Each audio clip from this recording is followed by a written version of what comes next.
Never date when you're vulnerable. I tell you this because when I started my therapy in 2014 of November, December, the first person I had to see was a psychotherapist, and then my psychiatrist, and then my social worker. They all told me, Leon, you need to stop dating because you're not ready. You're not mature.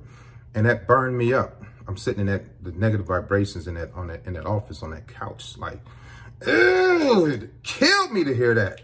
I went all my life without people telling me, things like that, calling me out and checking me. And so I needed that bad.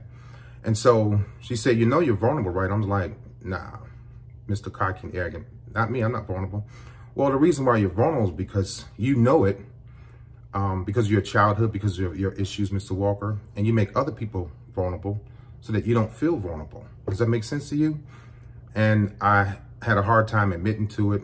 I didn't admit to it till like 2 months later when I checked in with my psychiatrist, and she was right, And so the way I made women feel vulnerable is like a couple of things. You all talk about gaslighting, breadcrumbing, ghosting, and all that stuff, but I was non-complimentive, right? I didn't compliment her.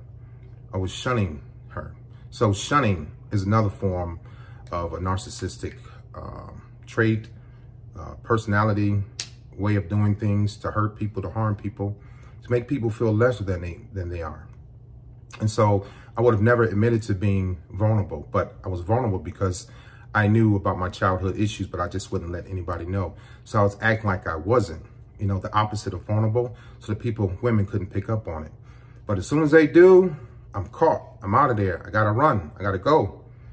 Because you know who I am now, And so, yeah, never date when you are vulnerable, because you are susceptible to many things. One of the main things is psychological reciprocity, whereas you have a question and then they may have an answer, and they'll say, is that your answer? And they'll shake their head and you'll go, yeah, that sounds pretty good. That sounds about right. So you're in agreement because you want them. These are the people that have the compulsive and impulsive reactions, wanting people to like them, wanting people to accept them. And so you go, yeah. And so you fall for psychological reciprocity because in the past, you haven't gotten much reciprocity as far as giving, caring, loving. You're giving it out, you're not getting it back. So when you meet somebody and you're vulnerable, the first thing they'll say, you're talking about having a conversation. Is that your answer? Yeah, that's my answer. Okay. And it really is not your answer. You're just feeding a need. You're feeding a void because you're hurt, you're lonely, and you're tired of being mistreated. So keep in mind, don't date when you are vulnerable.